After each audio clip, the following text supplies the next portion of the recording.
আসসালামু আলাইকুম। মাত্র 10 মিনিটে অল্প উপকরণ দিয়ে সুজির দানাদার হালুয়া বা বরফি। আপনারা এই হালুয়া বা বরফি পরোটা, রুটি বা লুচির সাথে পরিবেশন করতে পারেন, আর খেতেও কিন্তু দারুণ মজা। তো চলুন ভিডিওটি শুরু করা যাক। এদিকে একটি আমি ফ্রাই প্যান নিয়েছি, ফ্রাই প্যানের মধ্যে আমি এখানে বাটার অ্যাড করে নিচ্ছি। আপনারা এখানে ঘি বা রান্নার রেগুলার তেল অ্যাড করে নিলেও কিন্তু হবে।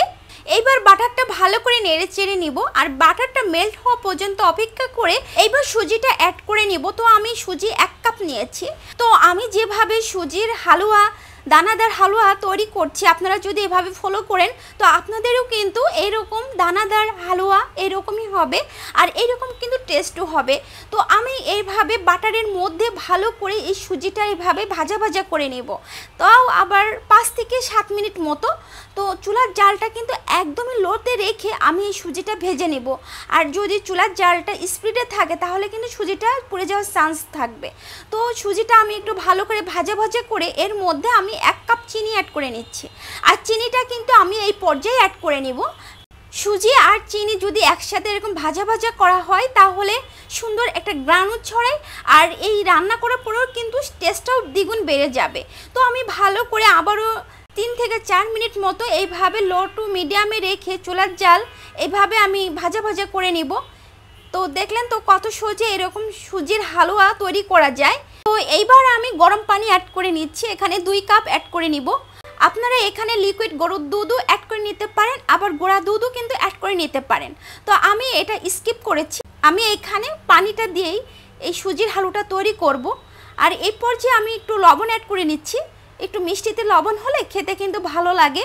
তো আমি স্বাদমতো লবণ অ্যাড করে দিয়ে ভালো করে নেড়ে চেড়ে নিব, আর আমি এভাবে নেড়ে চেড়ে হালুয়া তৈরি করে নিব।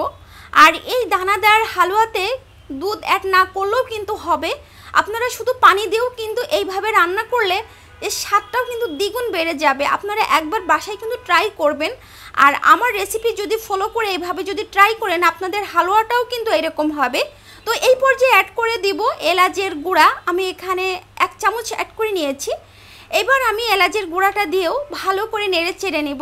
এইরকম সুজির দানাদার হালুয়া যদি কাউকে খাওয়ান তাও আপনাকে খুবই প্রশংসা করবে, আর এতটাই মজার যখন বাসায় ট্রাই করবেন তখন তো এর স্বাদ ভুলতেই পারবেন না। আর এইভাবে আমি নেড়ে চেড়ে হালুয়াটা তৈরি করে নেব। তো এটা হালুয়া তৈরি হয়ে গেছে, এর থেকে আর ঘন করব না। তো এইবার চুলা থেকে নামিয়ে আমি একটি ডিশে এইভাবে আমি সেট করে নিচ্ছি। আর এই হালুয়াটা কিন্তু ঠান্ডা হওয়ার পরে আরও টাইট হয়ে যাবে। তো আমি একটু সমান মতো করে দিচ্ছি যাতে উঁচু নিচু না থাকে, এই কারণে গরম গরম অবস্থায় একটু ড্যাব ড্যাবও করে নিচ্ছি। এইবার এর মধ্যে ডেকোরেশনের জন্য নিব পেস্তা বাদাম কুচি, এবং অ্যাড করে দেব কিশমিশ আগে থেকে ভেজে রেখেছিলাম সেটাও অ্যাড করে নিচ্ছি, এবং অ্যাড করে দেব কাঠবাদাম কুচি, এবং অ্যাড করে দেব খেজুর কুচি আমি অ্যাড করে দিচ্ছি এখানে। আপনারা আপনাদের পছন্দ মতো এখানে ড্রাই ফ্রুট অ্যাড করে নিতে পারেন। তো একটু চাপ দিয়ে আমি একটু হালুয়ার সাথে মিশিয়ে নিচ্ছি। তো এটা আমি ঠান্ডা করতে দেব আধা ঘন্টা মতো, তারপরে আধা ঘন্টা পর ফিরে এসে আপনাদের দেখাচ্ছি। দেখেন আলহামদুলিল্লাহ কতটা সুন্দর হয়েছে আমার এই হালুয়া বা বরফি। একটু কাছ থেকে আপনাদের দেখাচ্ছি, দেখেন কত সুন্দরভাবে জমে গেছে। তো এইবার আমি একটু ছুরির সাহায্যে এভাবে পছন্দ মতো কেটে নিচ্ছি। আপনারা আপনাদের পছন্দ মতো এই হালুয়া বা বরফি কেটে নেবেন। তো দেখলেন তো কত সহজে এরকম দানাদার হালুয়া তৈরি করা যায়, আর খেতেও কিন্তু দারুণ মজা। তো আমি একটু আপনাদের তুলে দেখাচ্ছি কাছ থেকে, দেখেন কতটা লোভনীয় হয়েছে আর কতটা সুন্দর লাগছে দেখতে। তো আজকের দানাদার হালুয়া বা বরফি কেমন হলো অবশ্যই কিন্তু আমাকে কমেন্ট বক্সে জানিয়ে দিবেন, আর আমার চ্যানেলটাকে সাবস্ক্রাইব করে আমার পাশেই থাকবেন। তো দেখলেন তো কত সহজে এরকম দানাদার বরফি তৈরি করা যায়, আর খেতেও কিন্তু দারুণ মজা, যেমন পরোটা, রুটি বা লুচির সাথে খেতে কিন্তু দারুণ লাগে।